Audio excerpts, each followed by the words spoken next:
అందరూ చేపల పులుసు చేసుకుంటా ఉంటారు. చాలా బావుంటుంది. కానీ చేపల సొన అంటే చేపలోని గుడ్లు చాలామంది ఫ్రై చేసుకుంటారు కానీ పులుసు చేసుకోండి చాలా బావుంటుంది. అది ఎలా చేయాలో మీకు ఇప్పుడు చూపించబోతున్నాను. చూడండి చేపల గుడ్లు అంటే కొంతమంది ఎందుకో గానీ చేప కొనుక్కుంటారు కానీ ఆ చేప పొట్టలో ఉన్న గుడ్లు వదిలేస్తూ ఉంటారు.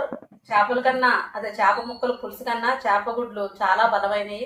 చాలా మంచిది. పిల్లలకు కూడా పెడితే చాలా మంచిది. ఈసారి నేను చెప్పిన ప్రకారం ఏ పద్ధతిలో చెప్పానో అలా చేసుకోండి. చాలా రుచిగా ఉంటుంది. చాలా హెల్తీ కూడాను. ఈ చేప గుడ్లు చూసారు కదా, 1 కేజీ చేపలో ఇంత వచ్చిందనమాట. ఇంత సొన వచ్చింది. మీకు ఇప్పుడు ఎలా ప్రిపేర్ చేయాలో చూపిస్తాను. ఇప్పుడు నేను చేప గుడ్లు పులుసు అదేనండి చేపల సొన పులుసు ఎలా చేయాలో మీకు చూపిస్తాను. శుభ్రం చేసుకున్న చేపగుడ్లు అదేండి చేపల సొన తీసుకున్నాను. 1 కేజీ పెద్ద చేపలో ఈ సొన ఉందండి. ఈ గుడ్ల సంచి ఉంది. ఇది తీసుకొని శుభ్రంగా కడిగాను. ఇంకా ఇవి చూస్తున్నారు కదా మీరు, ఇదిగోండి ఉప్పు, కారం, పసుపు అంటే 1/2 చెంచాడు పసుపు, 1 స్పూను ఉప్పు, ఒక 2 చెంచాలు అంటే ఒక పెద్ద చెంచాడు కారం. కారం అంటే మసాలా కారం అన్నమాట. ఇది ప్యాకెట్‌లో బయట కొన్నది కాదు, ఇంట్లోదే కారము. మసాలా కారం ఎలా తయారు చేసుకో తర్వాత వీడియోలో పెడతాను. ఇంకా చూస్తున్నారు కదా, ఏ పులుసు కన్నా అంటే ఏ చేపల పులుసు కన్నా సీక్రెట్ ఏంటంటే మామిడికాయ ముక్క వేసుకోవాలి. మామిడికాయ ముక్క లేని పక్షంలో అందరింట్లో ఆవకాయ ఉంటుంది కదా, అది వేసుకుంటే చాలా ఇలా ఒక ముక్క కొంచెం పచ్చడిలో గ్రేవీ వేసుకుంటే చాలా బాగుంటుంది. ఇంకా ఒక 1/2 చెంచాడు మెంతులు, ఈ మసాలా ఇంట్లోనే నూరుకున్నాను. ఇందులో మొత్తం అల్లం, వెల్లుల్లి, గరం మసాలా అన్నీ కలిపి నూరి పెట్టుకున్నాను. ఇంకా ఈ పెద్ద నిమ్మకాయ అంత చింతపండు కూడా నానబెట్టుకోవాలి. తర్వాత ఒక 6 పచ్చిమిరపకాయలు, 1 ఉల్లిపాయ. ఇది చేపగుడ్ల పులుసుకి కావాల్సిన పదార్థాలు. ఇప్పుడు ఎలా ప్రిపేర్ చేసుకోవాలో అదేనండి, ఎలా తయారు చేసుకోవాలో నేను చూపిస్తాను. స్టవ్ వెలిగించానండి. స్టవ్ వెలిగించుకుని ఒక గిన్నె పెట్టుకున్నాను. స్టీల్ గిన్నె పెట్టుకున్నాను చూడండి. ఇప్పుడు ఇందులో కొంచెం నూనె పోసుకోవాలి.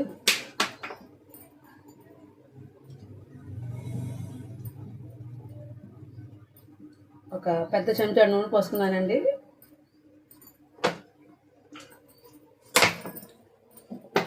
మీకు చూపించాను కదా ఉల్లిపాయ, ఆ చేపల పులుసుకి కొంచెం మిక్సీలో ఇలాగా పట్టాను, కచ్చా పచ్చాగా అన్నమాట. మరీ మెత్తగా కాకుండా ఇలాగా మిక్సీలో చేసి పెట్టుకున్నాను. తర్వాత ఇది చింతపండు చూపించాను కదా, ఈ చింతపండు కూడా ఇది మెత్తగా పిసికి పల్పు అదే చింతపండు రసం చేసి పెట్టుకున్నాను. కొద్దిగా కొత్తిమీర కూడా మన ఇష్టం, అది వేసుకోవాలి వేసుకోవచ్చు, లేకపోతే లేదు. ఇందాక మీకు ఇవన్నీ చూపించాను కదా, మెంతులు కానీ ఇవన్నీ మొత్తం చూపించాను. ఇది చేపల సొన క్లీన్ చేసి పెట్టుకున్నాను. నూనె వేడెక్కిందండి, చూసారు కదా, నూనె వేడెక్కింది. మెంతులు ఉన్నాయి కదా, 1/2 స్పూన్ మెంతులు వేసుకోవాలి. ఎక్కువ మంట వస్తుంది కనుక వెంటనే వేసేసుకోవాలి, కుక్కర్ నాటుతుంది. ఇంకా ఈ ఉల్లిపాయ పేస్ట్ వేసుకోవాలి.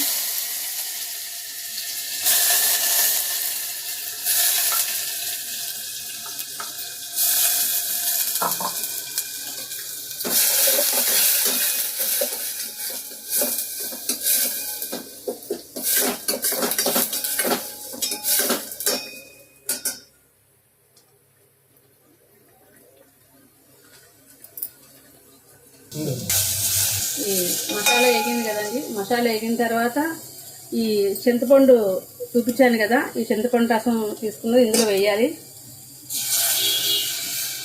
చింతపండు రసం వేసి దాంట్లో ఒక గ్లాసుడు నీళ్ళు వేయాలండి. వేసుకున్నారు కదా, గ్లాసు నీళ్ళు వేసి ఒకసారి కలిపి మనం ఇందాక చూపించాను కదా మీకు, ఈ చూపించిన ఉప్పు కానీ అంటే నేను రాక్ సాల్ట్ వాడతాను. రాక్ సాల్ట్, కొద్దిగా పసుపు, కారం ఇది వేసేసుకోవాలి పులుసులోని. వేసుకున్న తర్వాత కొంచెం ఆవకాయ, ఒక ఆవకాయ ముక్క వేసుకోవాలి. దొరికితే మీకు పచ్చి మామిడికాయ ముక్క దొరికి వేసుకోవాలి, లేని పక్షాన ఈ ఆవకాయ ముక్క వేసుకోవాలి. పులుసులకి ఇదే సీక్రెట్. నాన్ వెజ్ వాటికి చేపల పులుసుకి ఇది వేసుకుంటే చాలా బాగుంటుంది. ఈసారి మీరు ఎప్పుడైనా చేపల పులుసు చేస్తే ఇలా ట్రై చేయండి. తర్వాత ఈ పచ్చిమిరపకాయలు ఉన్నాయి కదా, ముందుగా వేసుకోకూడదు ఎప్పుడు కూడాను. ఈ పచ్చిమిరపకాయ ముక్కలు ఈ పులుసులో వేసుకోవాలి. ఇదంతా ఒకసారి కలిపి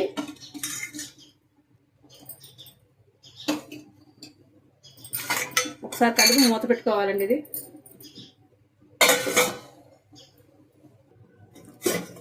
అదిగోండి పులుసు మరిగిపోయి చూసారా? అలా మరుగుతున్నప్పుడు ఈ ఏదైతే సొన్నుందో ఈ సొన్ని నేను కొంచెం కట్ చేశాను, 4 ముక్కల కింద ఇలా ముక్కలు కట్ చేశాను. ఈ మరుగుతున్న పులుసులో వేయాలి.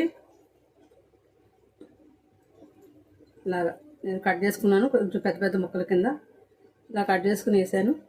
మళ్ళీ కట్ చేసి వేసిన తర్వాత ఇందులో కాసేపు మరగాలన్నమాట. మూత పెడుతున్నాను, కాసేపు చూద్దాం.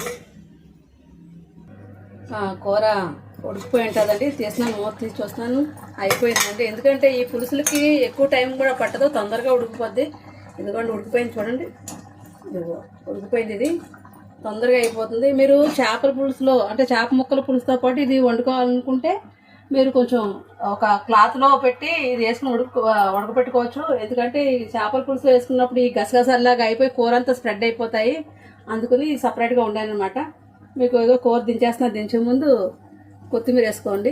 అది అవసరం ఉంటే వేసుకోండి, లేకపోతే లేదని మీ ఇష్టం. కొత్తిమీర వేస్తున్నాను, అయిపోయింది. స్టవ్ కట్టేస్తున్నాను.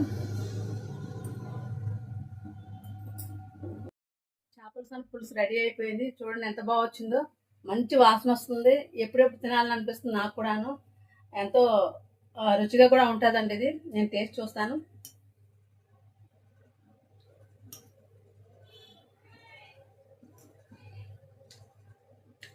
చాలా బాగుంది, అదిరిపోయింది.